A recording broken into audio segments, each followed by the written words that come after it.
Aloha and welcome. In this lesson, we're going to start talking about social engineering, the physical and technical based attacks. So let's go ahead and jump into our textbooks here.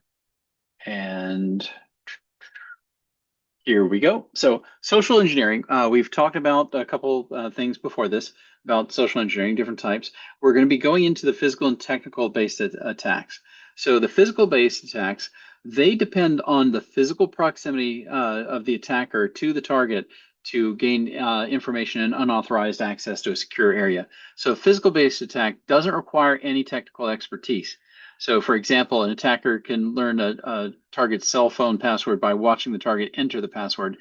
You've heard of people like looking at people at ATM machines, things like that. So, we've got three different physical-based social engineering attacks here. One is dumpster diving. So, dumpster diving can be the actual physical act of dumping in, or jumping into a dumpster, diving in, and looking for personally identifiable information. Fun story. At our building, the building that I live in, we used to have an open dumpster until we found somebody. They actually got video of a homeless guy digging through the trash and came out with a bunch of people's records. So he got out with that and went off with it. And identity theft is a big thing. People can take that information and sell it or use it to gain influence over people. So yeah, so they put locks on our dumpsters after that. So dumpster diving is real. It doesn't have to be a dumpster. It can also be like your trash can at work. If you have, let's say, if you were a spy and you got a job as a janitor and you're going through there at night and you've got access to everyone's trash can, if they've just thrown in the trash and haven't actually shredded the documents, you can get a hold of a lot of valuable information that way too. So dumpster diving is one thing. The other is shoulder surfing. Shoulder surfing is when you're looking over a person's shoulder. If you've ever gone to like Starbucks or something like that, and as you went in the door, you can see over somebody's shoulder and see what they're looking at, that kind of thing. That's shoulder surfing. If you linger a bit until they start to enter passwords and usernames, you can maybe even get some information that way too. Another thing is tailgating. That's something that's done. So when a person's going through a door that has a secure key, again, pregnant woman with a box, guy with a pizza thing, or somebody carrying donuts, like several boxes of donuts. If it looks like you're overloaded and you're following a person that's, badged in, you can often, just, follow them with that and just, nobody's going to, very few people will question you for getting through there. So that's why you'd want a security guard there to make sure that people do badge in properly. So, anyways, we're going to look at the physical based attacks here in the participation activity. So, this first one is an attacker discovers confidential information on documents that were not shredded before disposal. The second one, the attacker is going to learn a target's sensitive information by looking over their shoulder there. And then the last one is going to be getting access to a secure area simply by following an authorized person. In this one, you just see a person that's running through right after them. That happens, but it looks suspicious. But if you do something like, carry a bunch of stuff, nobody's really going to question you too much. And another thing is wearing a service uniform. Like if you're wearing like I don't know, an air conditioner repairman type of uniform. A lot of people don't question people with tools. If you have a toolbox or some stuff like that, it's not terribly likely that people are going to stop you and ask you questions. Um, so here we're going to discuss. This is easy enough. I'll let you do this on your own, but determine which social engineering attacks are mitigated by the security measure described in each statement. So this is a good test to think about. So next we're going to talk about technical based attacks. So an attacker can use technical means to attack a target through the web. So technical based attacks, like I said before, they don't require a target to click a fraudulent link or respond to an email. So this is all absent of what you're requiring you're not requiring your target to actually do something here. So different types of attacks, we've got the watering hole attack. So if you think of like in Africa where you have a watering hole and you have all these animals that go down there, the idea is if you do something there, it gets everybody. So watering hole attack is an attack that compromises a website frequently visited by target to infect the target's device with malware. So an example of this is going to be if somebody injected malware into like Amazon.com. So when you visit the site, if you have the vulnerability that the site now is going to be trying to exploit, you can, you'll be infected or whatever it's going to be. So that's important. Typo squatting, I mentioned this one before. Typo squatting is an attack where uh, you don't have to, have somebody click on something. You just have to have them accidentally misspell something. And here, their example is an attacker is going to create a website at Foogle.com instead of Google.com, and they're going to, inject, some kind of virus or some bad malware or something on your system just by having you visit that accidentally spelled website. And the last one is pharming. And pharming is an attack that uses an altered DNS entry to redirect a target to a fraudulent site. So I don't know if everybody here knows about DNS because DNS is a networking term, but for those that don't understand what that is, let me just put it as simply as I can. So when you want to go to a site, let's say you want to go to a news site, CNN.com. So if you want to go to CNN.com, you just type in the URL bar, in the address bar, CNN.com. What's actually happening though is you need to find the address for that. And we have this thing called DNS. DNS is this hierarchical system of servers that acts as a glorified phone book. And you're at the age where you probably don't know what a phone book is, but a phone book in the old days when dinosaurs roamed the earth and I used to have a phone book, uh, there was a book alphabetically listed, and you'd go in there and you'd find John Johnson and you would find my home number next to it.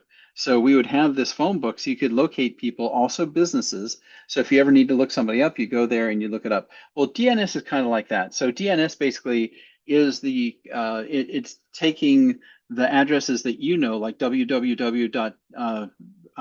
We said CNN.com, and it gives you the computer's actual IP address. So every computer has this thing called an IP address.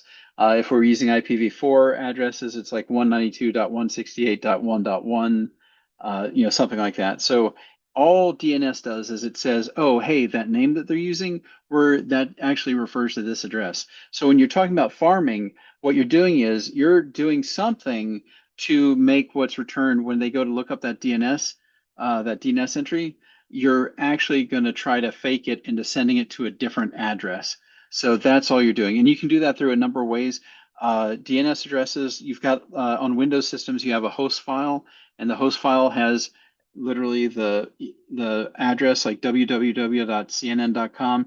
Then it has that octet number over there, 192.168.1.1. And you can go in there and change that IP address to have it go somewhere else. Of course, you'll have to get access to the system and change that to actually be able to do that. And you'll have to have write permissions on that file, little details. But if you can do that, then you can, do this pharming thing where you send them to fraudulent sites.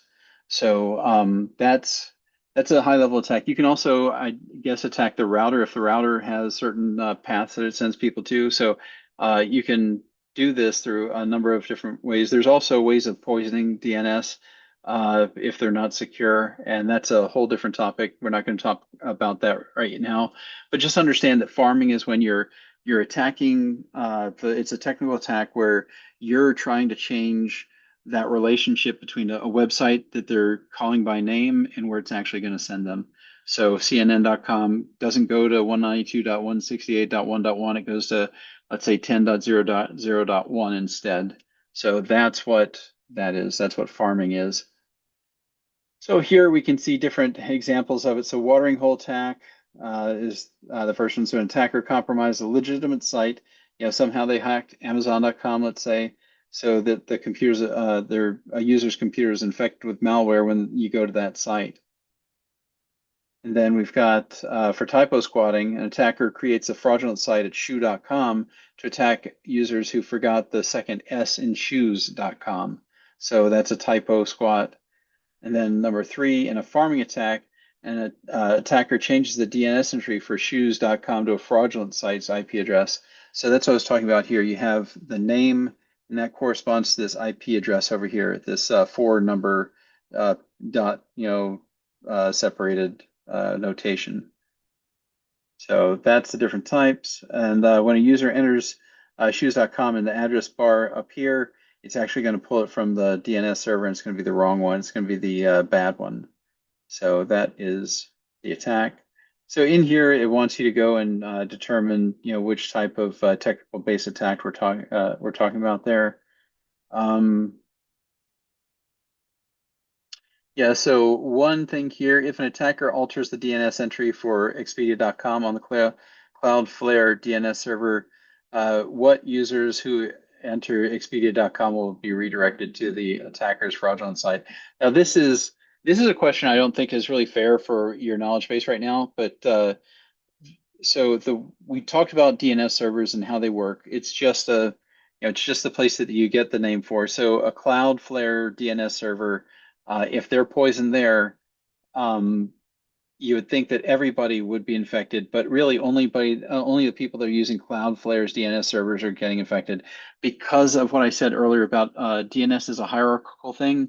You have a root and you have all these sub ones. So if you're getting your information from one DNS server versus another one, if Cloudflare DNS is the poisoned one, but you're actually drawing it from a different one, it's not going to be everybody getting poisoned. It's the people that go to Cloudflare. If they're getting their information from Cloudflare's DNS server, those people are going to be infected, but not everybody. So when we look at that, that was some and not all. So in a successful watering hole attack, and this is another one I think is sneaky, and I don't really like the wording of this, but I want to go through it with you. In a successful watering hole attack, the compromised site will infect all or some users' devices when visiting the site. So in a watering hole attack, everybody is going to be exposed to that threat, that hack or whatever it is.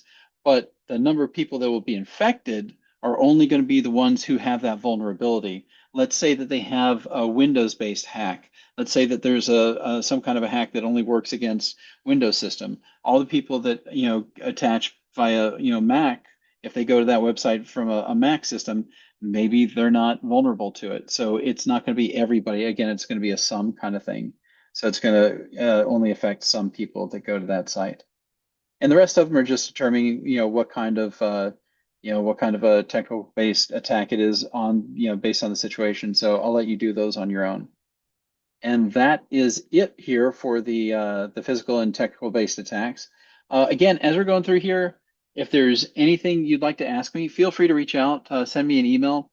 I'll be free to share some of that. I can anonymize it too, send it to the class. Because again, it's rare when a person has a question that other people aren't asking. So if you want to ask that question, feel free, ask that question, and I'll answer it for all to hear, and that way we can all benefit from your asking that question. So anyways, thank you for joining me here. We'll get into 1.6 in our next lesson. Looking forward to seeing you there. Aloha.